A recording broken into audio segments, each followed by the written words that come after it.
Mining Weekly Online is talking to Raoul Jacquand, the Chief Executive Officer of Dassault Systèmes Geovia brand, who is in Johannesburg to update South Africa on the opportunities that have arisen for the mining industry to modernize and to innovate with the help of three-dimensional design, modeling and simulation software. Raoul, can you tell us how we can actually innovate and also generate cash at the same time? Good afternoon, Martin. Good afternoon. To be with you. First of all, I would say that those two objectives are not mutually incompatible. You can achieve both at the same time, and you can do that at multiple levels. There are some low-hanging fruits, because through digitally enabled collaboration, you can already facilitate the flow of information, you can speed up the existing processes, and that translates into monetary benefits for our customers. At a more medium level, adopting sensors, for example, is a way indeed to improve upon the capture of data, moving away from manual entries. That results in greater accuracy in the reporting, which itself eliminates waste, and that translates again in improved cash flow situations. And then there's a third level. The higher level return on investment will be obtained when companies adopt more far-reaching projects that encompass multiple systems. That indeed brings greater rewards, but of course there are greater investments in order to reach those benefits. And we're always talking about the mine of tomorrow. When is this mine of tomorrow going to become the mine of today? Okay, well, the mine of tomorrow is not a utopia. It's happening, all right? In fact, since last year, we've seen some actual progress around many of our customer sites around the world. So the mine of tomorrow also is not going to happen like a flick of a switch. A mine of today doesn't become all of a sudden the mine of tomorrow. We've seen our customers adopt progressively a number of techniques, technologies, and each time they increase the level of automation that they have in their operations. I could take one example. What we have seen in the past year is tremendous uptake in the usage of drone-based topographical surveys.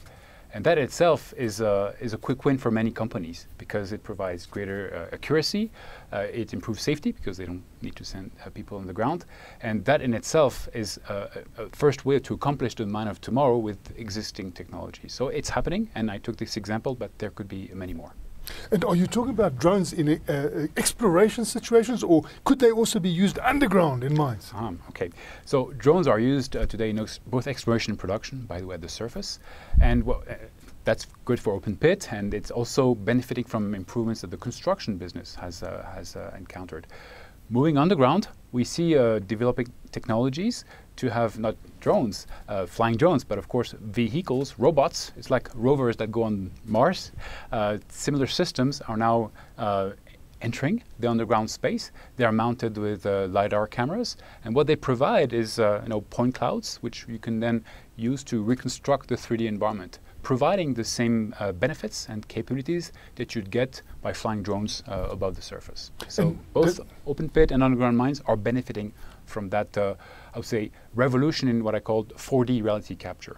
4D because it's the 3D dimensions of space plus the temporal dimension as well that comes now to fruition in the world of mining. It's exciting times. And people are always complaining about mining damaging the earth. Is there any way that technology and what you can bring in can assist and be kinder to Mother Earth? Well, I think it's a must-do. It's an imperative. We know that our customers speak a lot about the social license to operate, and as a result, respect for the environment, but I would also add respect for the workforce is of prime importance. And there are practical examples of how technology can make the mining companies, say, better stewards of their environment. I would take an example with improved techniques for modeling the geology. You can now use artificial intelligence and machine learning to improve the way you model the geological structures. By doing this, you actually pinpoint better the locations of the resources. If you combine that with improvements in the numerical simulation for drill and blast, you combine all this together and you, as a result, are able to do less of damaging drill and blast. And that has, of course, obvious merits in terms of the footprint that those mining operations have at the surface of Earth. For the workforce, I use the example of drones.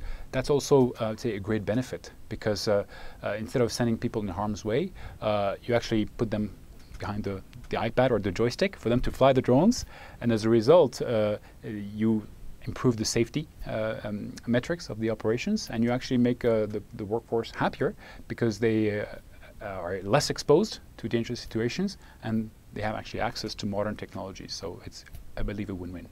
And is that, are we talking about now development of tunnels underground or something to get to the rock face, or are you talking about actual production where you can use these drones? I think that, well, drones are essentially used up now more in the upstream processes, but as more and more of mining operations go underground, simply because this is where the resources are to be found, or the next resource and the next deposits are, we'll see the advent of not necessarily drones, but autonomous devices. Okay, when we think drones, we think flying drones. But come to think of it, an autonomous device that is going underground to capture the reality, report on what's the reality of the underground at the rock face, but also capture samples, because all these devices are equipped with more and more sensors. All this participates to the same movement, whereby we are going towards more and more automation inside the mining operations.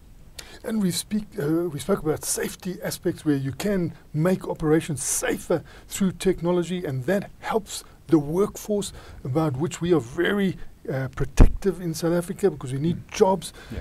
Is it such that if you move in this innovative territory, you're going to create jobs poverty, or can there be some sort of human-centeredness in all this? Okay. This is a very sensitive matter, and when we use the word automation or autonomous mine, it raises the fear that, oh my God, we're going to let go of people, and there's this vision of a mine operating as a people-less factory.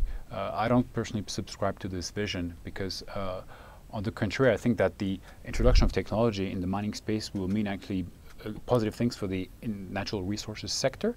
Of course, the nature of the jobs will shift. You'll have less people in executing or repetitive tasks, but more in controlling the execution of these tasks. And we like to speak of the workforce of the future that digital technologies will enable. And for that, we like to qualify it by saying it's a combination of knowledge and know-how. Knowledge is what we learn at school. It's our education, it's our training, it's our understanding of laws of physics, etc. It's theoretical, but it's fundamental. And it's combined with know-how, which is the result of experience that we gain through collaboration, through practicing with technologies. And so at Dassault Systèmes, we have this vision that the digital technologies are really there to enable the workforce of the future. And in the world of mining, it resonates particularly strongly, because we know that up to now it's been a very labor-intensive industry.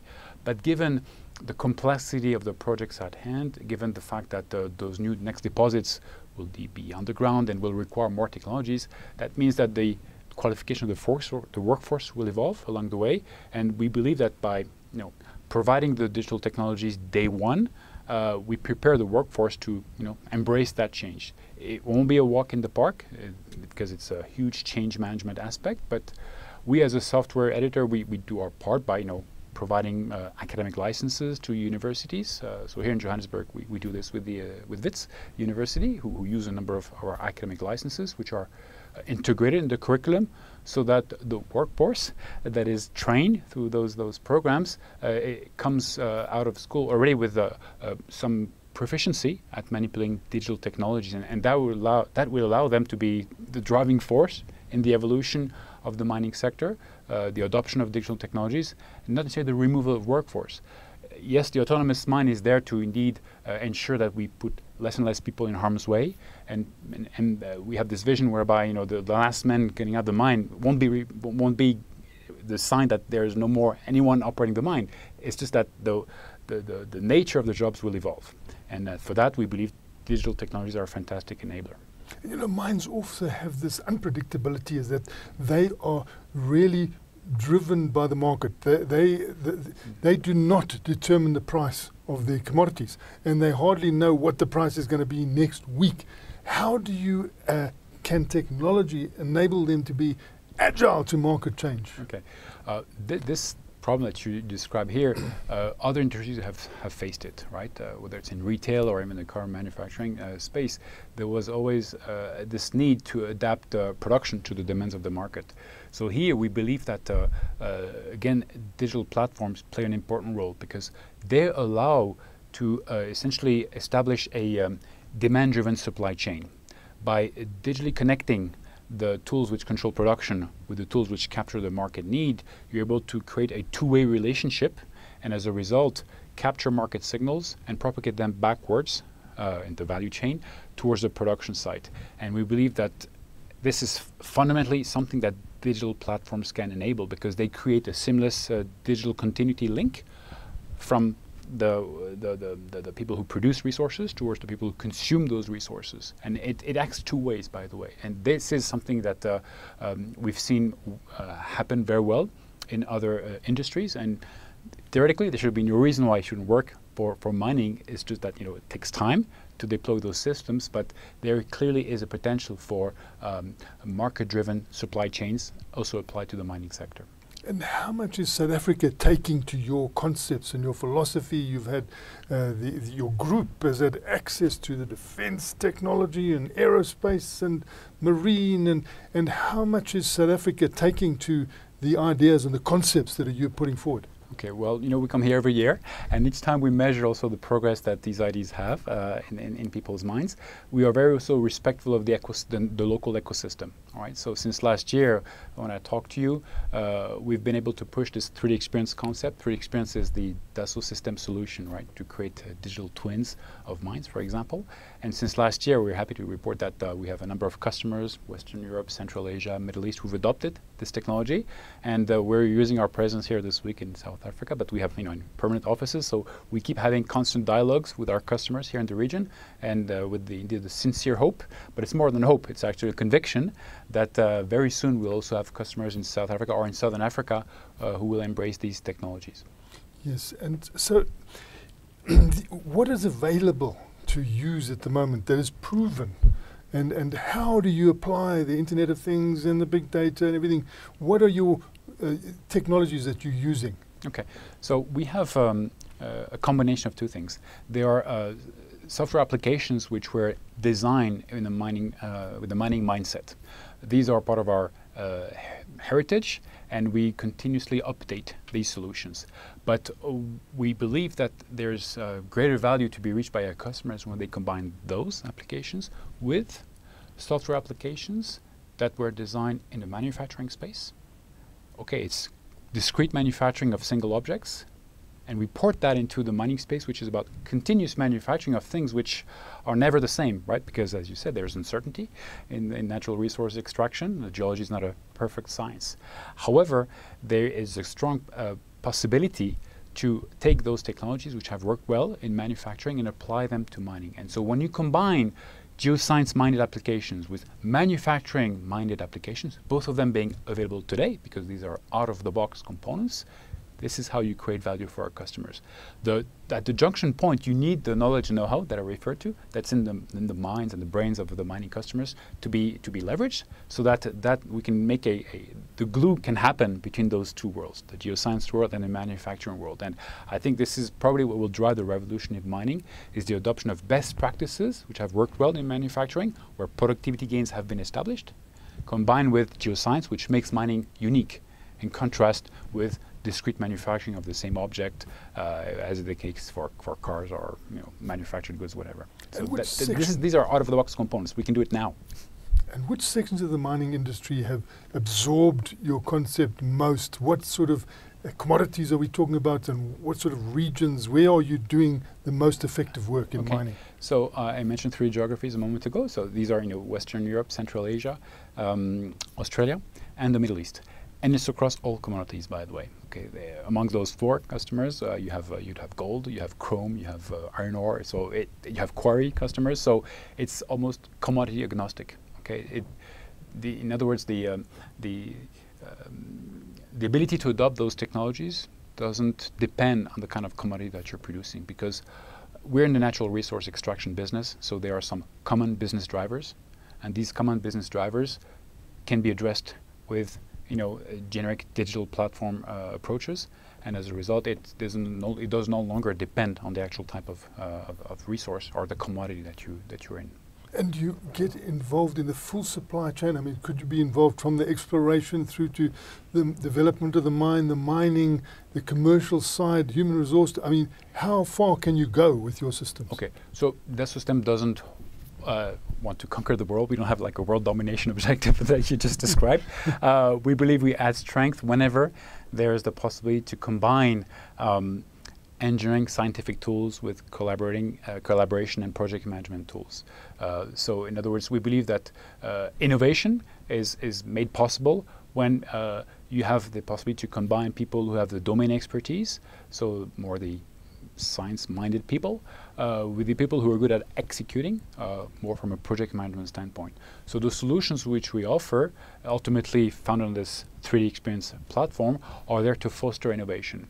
Now, this is something that our customers will then embrace and integrate in their ecosystem. We believe that fundamentally no one can claim that their solution does it all. That if someone tells you this, there's maybe a hidden agenda.